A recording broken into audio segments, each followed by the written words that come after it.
In a statement read on national television on Monday, the spokesperson for Guinea's ruling junta announced the country would keep its borders open with neighboring Mali.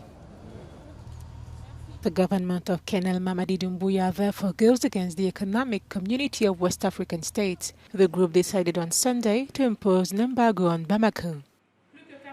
The National Committee of Reconciliation and Development wishes to inform the public opinion and international opinion that the Republic of Guinea was in no way associated with the decision of the 4th Extraordinary Summit of ECOWAS Heads of State. Consequently, the committee reaffirms that the air, land and sea borders of the Republic of Guinea remain open to all sister nations in accordance with its Pan-Africanist vision. Conformément à sa vision panafricaniste. However, Guinea's decision remains an exception. The country was suspended from the 15-member regional bloc following the military coup of last September.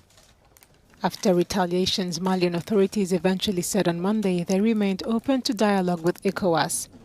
As the group insisted election be held in February, the military regime argued that rampant insecurity posed too big of a problem for the timetable to be respected.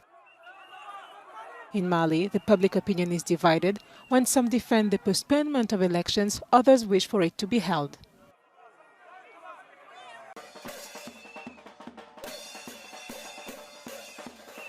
Nigerian fans were over the moon on Tuesday.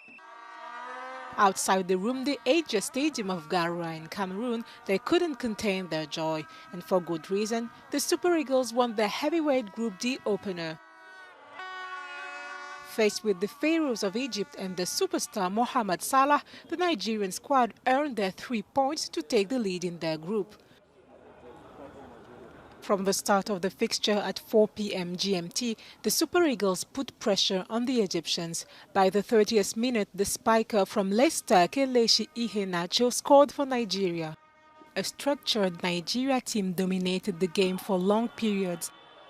Despite punctual Egyptian offensives and the Pharaohs dominating passer statistics and controlling ball possession, they made less shots on target. With this first win, the Super Eagles have 1 foot in the next stage if they keep their advantage. Egypt will try to make a comeback as they play Guinea-Bissau on Saturday. On Saturday, January 15, Iheanacho and his teammates will play Sudan. Africa's most populous country is ready to conduct its first digital census in May 2022. Nasiri Sakwara, Nigeria's head of the National Population Commission, has announced the news on Monday. According to local sources, the official was away on a trip in Kaduna State when he disclosed the information. The NPC chairman started a few months ago a tour to the governors of the 36 states that the federation comprises to create public awareness on the upcoming census.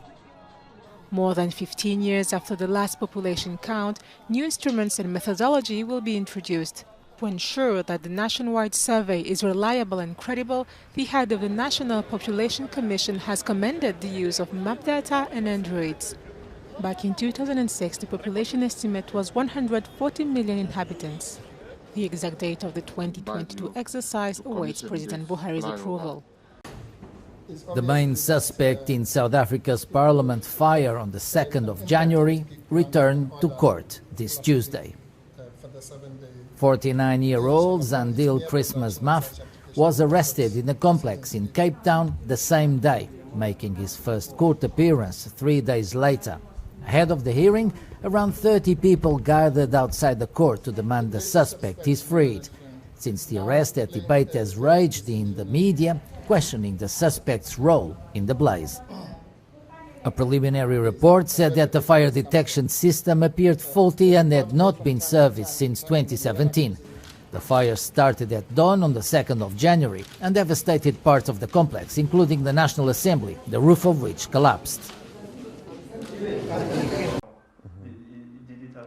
The Ethiopian journalist, blogger and founder of the Balderas for Genuine Democracy Party, Eskender Niga, has expressed on Tuesday his intention to participate in national dialogue. The Prime Minister Abiy Ahmed called for national reconciliation in his Orthodox Christmas message on January 7. If there's a dialogue, And if we could be part of it, of course we'll be part of the dialogue, of the national dialogue. The country needs a national dialogue.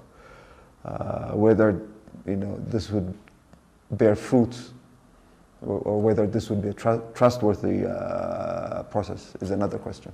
The 52-year-old opposition leader recovered his freedom after he was pardoned last Friday. He came back to a country hit by a nearly year-long war opposing the military to the Tigray People's Liberation Front, which has forced some estimated 1.7 million people to flee their homes. The most important issue that we face as a nation today now is this war that's being waged against our unity by the TPLF.